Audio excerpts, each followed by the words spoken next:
Bwana Yesu asifiwe, Bwana Yesu asifiwe sana. Leo ni siku nyingine tena ambapo tumekutana kwenye episode nyingine ambapo tunajifunza mambo mbalimbali yatakayotusaidia kufanikiwa katika ulimwengu huu tuliopo kwa sasa. Na leo si jambo jingine lakini ni umuhimu wa maombi. Maombi ni kitu cha muhimu sana katika maisha yangu mimi na wewe. Kwa hiyo bila kupoteza wakati, twende tuangalie episode ya leo inatufundisha nini kuhusiana na maombi. Karibu tuwe pamoja.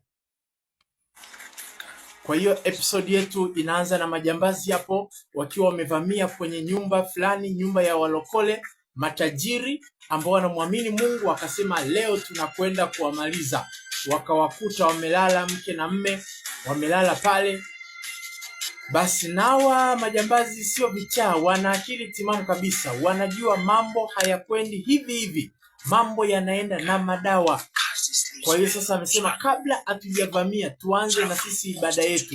Chukua yale madawa, zile irizi tuweze kuwapulizia ili basi mambo yaweze kufanikiwa.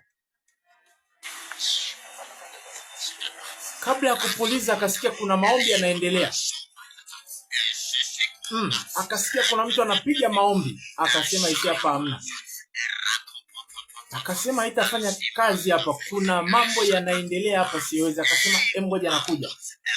Wanamwangalia mchawi wao pale, mganga wao amekwama kidogo. Kitu gani kilichomkwamisha? Akaja kwenye chumba cha pili huko anaangalia ni mambo gani yanayoendelea.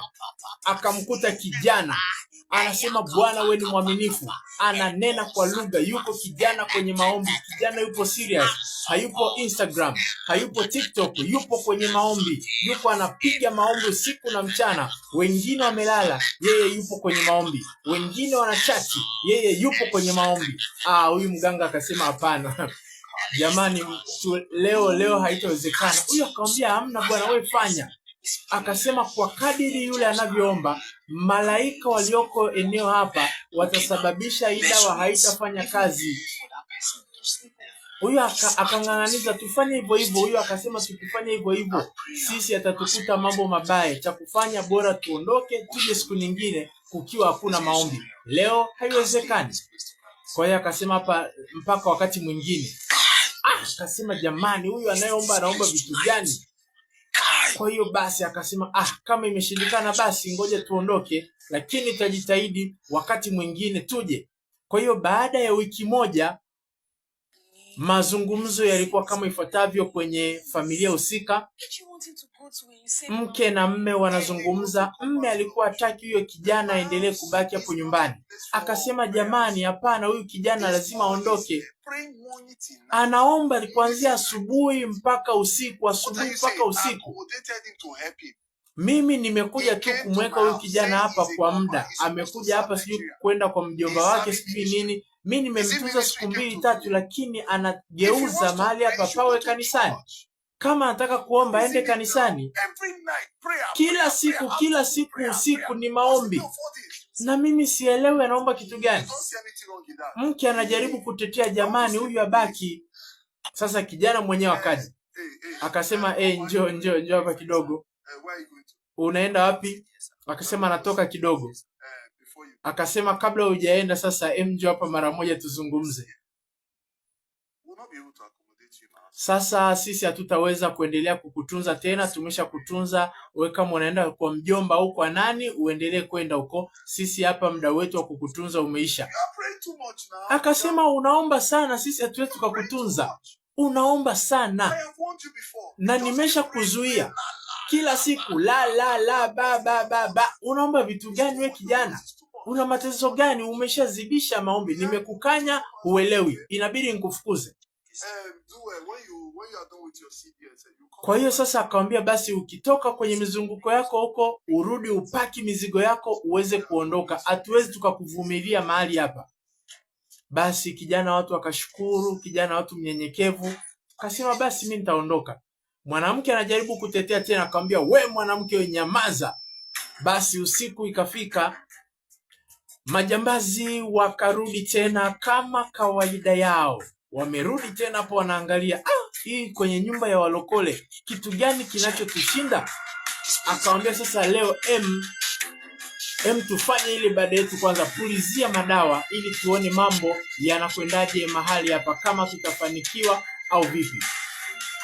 Kwa hiyo mganga anajiandaa pale, na labda kufikia hapo nieleze kitu kidogo. Unaona, hawa ijapokuwa wana bunduki, wana risasi, lakini hawaamini, hawategemei risasi peke yake. Hao ni watu wenye akili. Na hata ukichunguza kwenye maandiko, kuna nyakati ambazo Bwana Yesu mwenyewe alikuwa anawasifia watu wa mataifa.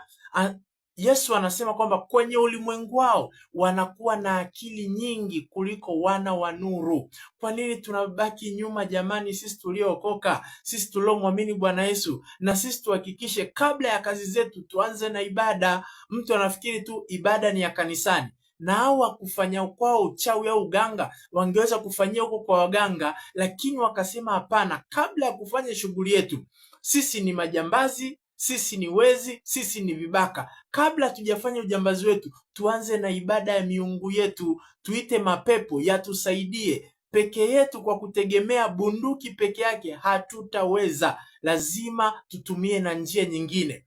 Unakuta mtu aliyeokoka, kwa sababu tu ameokoka, anafikiri mambo yataenda yenyewe automatically. Hapana, lazima upate muda wa kuomba, lazima kila siku uanze na ibada. Hata hawa watu wangeweza kufanya uchawi wao tangu walipokuwa nyumbani, lakini wakasema hapana, twende kwenye eneo husika tufanye mambo yetu na tutafanikiwa. Na siku ya leo wamekuja, wamekuta hakuna maombi. Biblia inatuambia watu walipolala ndipo adui alipopanda magugu. Kwa hiyo usilale kwenye maombi. Hao wamefika, wamekuta hakuna maombi. Sasa tuangalie, je, watafanikiwa au hawatafanikiwa? Tuendelee.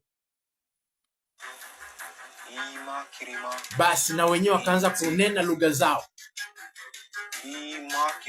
Sasa wewe uliokoka, na wewe nena kwa lugha yako. Ribo shaka rapo rabo seke. Huyu mtu baada ya kunena lugha zake za kichawi akasema, yes, leo mambo yako sawa, leo network yetu ya kishetani inasoma vizuri, tutafanikiwa tu, twendeni sasa, tusiogope jamani, twendeni basi. Kwa hiyo wakaingia wanaringa, ijapokuwa wana risasi, wana bunduki, wana silaha, lakini wakaanza na ibada zao, na leo walifanikiwa. Nyie lala hapo chini hapo. Nyie mmetupotezea muda sana.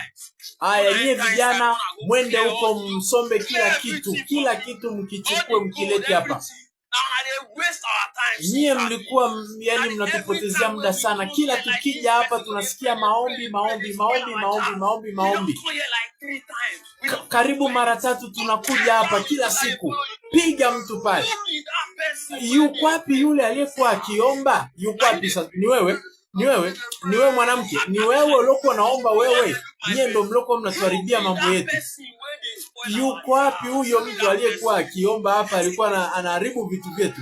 Mwanamke anaanza kusema ni kijana fulani tumemfukuza, ameondoka hapa. Yuko wapi? Kasema yuko wapi sasa? Yuko wapi huyo kijana huyo mnayemsema huyo? Mumlete hapa sasa tumuone. Mlikuwa mnapiga maombi. Maombi yalikuwa yanaharibu mambo yetu. Mambo yetu yalikuwa hayafanikiwi kwa sababu ya maombi yenu ya kila siku. Kila tukijaribu kuingia hapa tunashindwa kwa sababu ya network ya maombi. Kwa sababu alikuwa anaharibu zile irizi zetu na kazi zetu. Nyie vijana huko bado mjamaliza, mwai basi mje huko. Akasema bosi, tuna kila kitu hapa, tuna kila kitu. Akasema nyie chini hapo mmetuharibia. Basi wanaamka hapo, wanaanza wanalalamikiana, ni wewe mwanaume, wewe nilikwambia usimfukuze yule kijana. Unaona, yeye ndo alikuwa anatusaidia. Mwanaume anasema jamani, na mimi sijui, na mimi sikujua. Akasema iPhone yangu iko wapi? iPhone. Akasema iPhone yako? Unaongelea iPhone? Bwana Yesu asifiwe sana. Hapa andiko hili wametuacha nalo, lasema when you despise prayers, unapodharau maombi, you become vulnerable to the attack of the wicked one. Kuwa vulnerable, yani ni kuwa muwazi, kuwa tupu, kuwa uchi, kuwa bila kinga ya aina yoyote. Manake shetani akileta mashambulizi yatakupata, kwa sababu wewe unadharau maombi. Maombi sio nyakati za shida peke yake, hata wakati wa raha huwezi kujua kile kinachokufanya uendelee kufurahia ni kwa sababu ya maombi unayoyaomba. Hakikisha unaomba, usikate tamaa, usichoke. Mungu yuko pamoja na wewe. Biblia inatuambia kwenye kitabu cha Luka sura ya 18 mstari wa 1, Yesu aliwaambia wanafunzi wake mfano ya kwamba imewapasa kumwomba Mungu siku zote na wala wasikate tamaa. Kwa hiyo na wewe unayesikiliza hii episode wakati huu, usikate tamaa. Huenda majaribu ni mengi, misukosuko ni mingi, au hata kama unapita kwenye kipindi cha raha na mafanikio, kipindi cha shibe, usiache kuomba. Haleluya. Mungu wangu akubariki. Tukutane tena kwenye episode nyingine. Kwa heri.